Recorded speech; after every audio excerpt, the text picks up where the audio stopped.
So the Enchanted Forest is the first in a series of specially commissioned play installations here at the Hullabaloo, which are free for families to come and play in whenever we're open.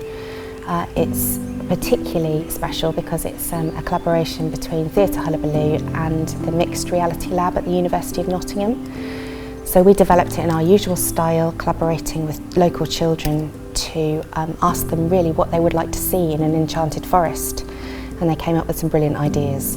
They wanted to see the beating heart of a forest, they wanted a fairy lagoon that they could write their names in, they wanted to listen to the stories of the fairies, they wanted to feed leaves to a toad that would change colour.